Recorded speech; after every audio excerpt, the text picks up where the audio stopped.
تو ثمن اصلی جو ہوا کرتا ہے اصل اسی پہ زکوٰۃ ہے. ٹھیک ہے. صحیح. تو اور وہی اگر کسی عورت کے پاس, کسی خاتون کے پاس پیسہ نہیں ہے, اماؤنٹ نہیں ہے, تو وہ اپنے سونے کو بیچ کر یا سونا ہی یا چاندی ہی زکوٰۃ میں دے گی. کیا بات ہے, ماشاءاللہ, بہت اچھی کلیئرٹی مل گئی ماشاءاللہ. اور بھی کچھ سوالات ہیں انشاءاللہ ہم وقت مناسب پہ لیں گے. علی بھائی کی طرف چلتے. علی بھائی وہ کلام آپ نے دیکھا, پڑھیں گے آپ, سنائیں گے؟ چلے ماشاءاللہ, ایک بڑا ہی پیارا کلام ہے. انسانیت کی ہم بات کر رہے ہیں تو محسن انسانیت ہمارے نبی صلی اللہ تعالیٰ علیہ وآلہ وسلم کی ولادت سے پہلے اور بعد کے جو معاملات تھے وہ انشاءاللہ اس کلام میں ہم سنیں گے. صلو علی الحبیب صلی اللہ تعالی علی محمد صلی اللہ تعالی علیہ وسلم. ارض و سما بنے ہیں اسی نور کے طفیل, تارے چمک رہے ہیں اسی نور کے طفیل. ارض و سما بنے ہیں اسی نور کے طفیل, تارے چمک رہے ہیں اسی نور کے طفیل. گلشن ہرے بھرے ہیں اسی نور کے طفیل, دونوں جہاں سجے ہیں اسی نور کے طفیل. اس نور کا ازل سے ابد تک ہے سلسلہ, یہ نور وہ ہے جس کا طرفدار ہے خدا. ارض و سما بنے ہیں اسی نور کے طفیل, تارے چمک رہے ہیں اسی نور کے طفیل. آیا ہے راہ راست دکھانے کے واسطے, بندوں کو ان کے رب سے ملانے کے واسطے. آیا ہے راہ راست دکھانے کے واسطے, بندوں کو ان کے رب سے ملانے کے واسطے. انسان کو بندگی کا سلیقہ سکھائے گا, انسان کو انسانیت کا سلیقہ سکھائے گا. یہ نور ظلمتوں کو اجالے بنائے گا. ارض و سما بنے ہیں اسی نور کے طفیل, تارے چمک رہے ہیں اسی نور کے طفیل. گفتار لاجواب ہے کردار بے نظیر, حامی ستم زدوں کا یتیموں کا دستگیر. گفتار لاجواب ہے کردار بے نظیر, حامی ستم زدوں کا یتیموں کا دستگیر. ہلکا بگوش اس کے ہے کیا شاہ کیا فقیر, انسان رہ سکے گا نہ انسان کا اسیر. بھوکا رہے گا خود وہ جہاں کو کھلائے گا, وہ اپنے دشمنوں کو گلے سے لگائے گا. بھوکا رہے گا خود وہ جہاں کو کھلائے گا, وہ اپنے دشمنوں کو گلے سے لگائے گا. پیغام حق یہ سارے جہاں کو سنائے گا, کینہ زدوں کو رش کے گلستہ بنائے گا. پیغام حق یہ سارے جہاں کو سنائے گا, کینہ زدوں کو رش کے گلستہ بنائے گا. ہر گام رحمتوں کے خزانے لٹائے گا, انسان کو یہ درس اخوت سکھائے گا. دے گا کچھ اس ادا سے پیغام دوستی, ذہنوں سے دور کر دے گا صدیوں کی دشمنی. ارض و سما بنے ہیں کے طفیل, تارے چمک رہے ہیں اسی نور کے طفیل.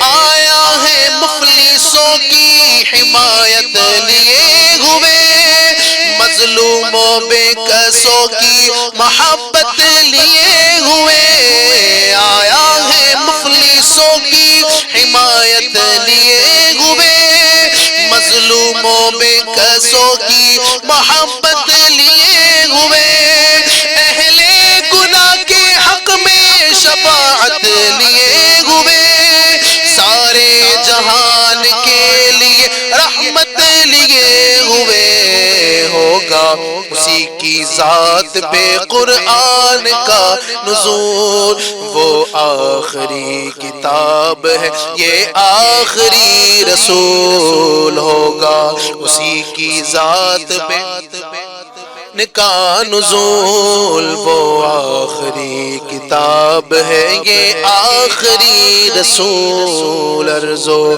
سما بنے ہیں اسی نور کے طفیل تارے چمک رہے ہیں اسی نور کے طفیل ارض و سما بنے ہیں اسی نور کے طفیل تارے چمک رہے ہیں اسی نور کے طفیل گلشن ہرے بھرے ہیں اسی نور کے طفیل دونوں جہاں سجے ہیں اسی نور کے طفیل ماشاءاللہ بڑا ہی شاندار بڑا ہی پیارا کلام ماشاءاللہ علی بھائی نے سنایا انشاءاللہ ہمارے نبی صلی اللہ علیہ وسلم کے کچھ کمالات کچھ آپ کے اوصاف انسانیت کے ٹاپک کے تعلق سے ہم بات کر رہے ہیں تو انشاءاللہ جو محسن انسانیت ہیں ان کی سیرت سے متعلق ہمارے جو گیسٹ ہے کچھ واقعات ہمیں انشاءاللہ سنائیں گے اللہ نے چاہا تو آئیے ہم بڑھتے ہیں ہمارے نیکسٹ سیگمنٹ کی جانب جس کا نام ہے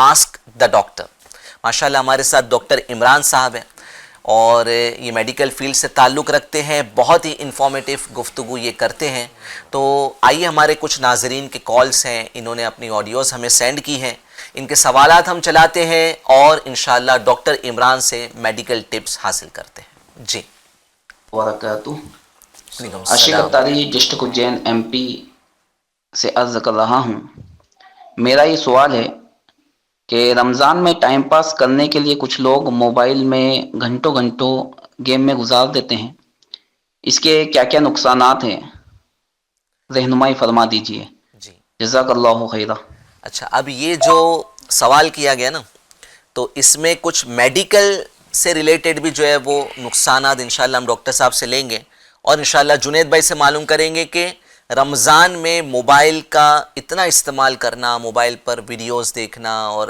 جو ہے وہ چیٹنگ کرنا تو یہ سب کے کیا نقصانات دینی طور پہ ہو سکتے ہیں پہلے ڈاکٹر صاحب آپ رہنمائی کرتے ہیں بسم اللہ الرحمن الرحیم گیمنگ یعنی جو گیم کھیلتے ہیں موسٹلی اگر دیکھیں سید صاحب جو ہمارے یوتھ ینگسٹر جو ہے پچھلے کچھ سالوں میں یہ زیادہ رجحان ہو گیا ہے جو ہے وہ موبائل پر گیم کھیلنا جی یعنی یہ اتنا یہ ہو گیا ہے کہ جو WHO ہے ورلڈ ہیلتھ آرگنائزیشن 2018 میں اسے ایک ڈس آرڈر قرار دیا گیا ہے یعنی گیمنگ ڈس آرڈر یعنی یہ بھی ایک بیماری ہے اچھا اس کو بیماری ڈکلیئر کیا گیا ہے سوچو یہ کس حد تک آج کل جو ہے ہماری یوتھ اور ینگسٹر اور سبھی کو جو ہے اس میں لی ہے گیمنگ کے اگر دیکھا جائے تو فائدے 1% نہیں ہے سوائے نقصان کے ٹھیک ہے نقصان اگر ہیلتھ وائز دیکھا جائے تو فزیکلی اگر ہم دیکھا جائے تو جو گیم کھیلتے ہیں بچے جو کنٹینیو